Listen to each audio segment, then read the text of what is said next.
Ta teden je podpredsednica ZDA zbrala milijone dolarjev za svojo politično prihodnost v domu moškega, katerega denar je pomagal zgraditi imperij dezinformacij Tuckerja Carlsona. Vse to pa je počela le nekaj čevljev stran od registriranega agenta Katarja. Podpredsednik J.D. Vance je organiziral zbiranje sredstev v Southamptonu v domu pakistansko-iranskega poslovneža Omida Malikija. Zbrali so več kot 5 milijonov dolarjev za RNC od približno 35 ljudi, pri čemer so sedeži stali tudi do $250,000. A to ni prvič, da je Vance prejel Malikijev denar. Maliki je leta 2024 v Hamptonsu prav tako gostil zbiranje sredstev za Vancea. In Maliki ni le donator. Je tudi predsednik podjetja 1789 Capital, ki ga je ustanovil skupaj z Rebecco Mercer in Chrisom Buskirkom. Kasneje pa se jim je pridružil tudi Donald Trump mlajši, kot partner.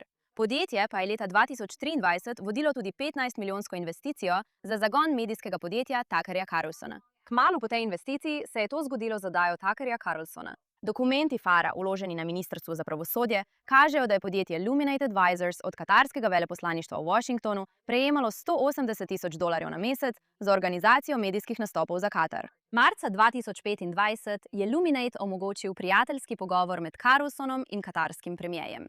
Vloga sama je kot namen opisala obrambo premierja pred kritikami, ker si je želel ustaviti vojno z Islamsko republiko. Intervju je v nekaj urah dosegel 6 milijonov ogledov, vendar Carlson vztraja, da nikoli ni prejel niti centa od katerekoli tuje države. Kakorkoli, odkar je bila ta naložba sklenjena, Carlsonova platforma dosledno zagovarja stališče, da iranskega islamskega režima ni treba za nič odgovarjati in je postala izrazito sovražna do Izraela.